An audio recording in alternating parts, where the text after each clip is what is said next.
एक गांव में रात के समय ठंडी ठंडी हवाएं चल रही थी और उन हवाओं के साथ कुत्ते और भेड़ियों की आवाज भी आ रही थी। वहीं उसे गांव में एक बड़े से खेत में दो चुड़ैल बहाने बैठकर फसल काट रही थी। तभी अक्षरा चुड़ैल नायरा चुड़ैल से कहती है, नायरा, मुझे बहुत प्यास लग रही है। मैं तो फसल काटते काटते थक गई हूँ।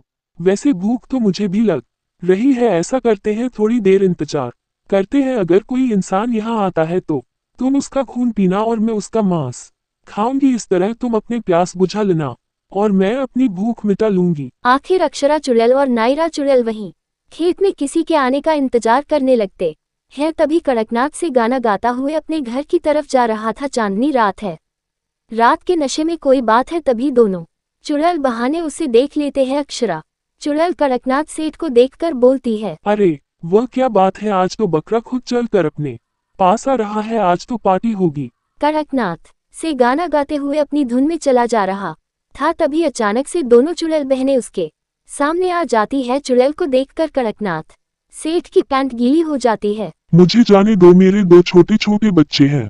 मुझे पता होता कि आप मेरे खेत में आराम कर रही है तो मैं गलती से भी यहाँ नहीं आता। नहीं कड़कनाथ से मैं तुझे नहीं छोड़ सकती, क्योंकि मेरी बहन को बहुत प्यास लगी है और मैं उसकी प्यास तेरे खून से बुझाऊंगी। और वैसे भी तुम मुझे कैसे भूल सकते हो, मैं वही हूँ जिसको तूने अपने फसल काटने को दी थी। इतना कहकर वह चुड़ैल कड़कनाथ सेठ को मार देती है। फिर वह दोनों चुड़ैल उसका मांस खाने लगती है।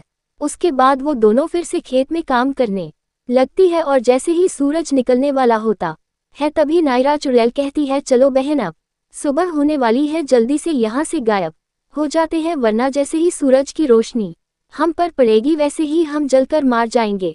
फिर सूरज निकलने से पहले ही मैं दोनों चुड़ैल वहां से गायब हो जाती है। फिर अगली रात वो दोनों चुड़ैल एक बार फिर गेहूं के खेत में अपनी फसल काटने लगती है। और रोज इसी तरह अगर कोई उसे खेत के रास्ते से गुजरता तो वो चुड़ैल उसे मार कर खा जाती। इसी तरह कई दिन गुजर जाते हैं। फिर एक रात, क्या चुड़ैल के आतंक को कोई रोक पाएगा? पार्ट 2 जल्द आ रहा है। वीडियो मिस न हो, चैनल लाइक और सब्सक्राइब कर दे।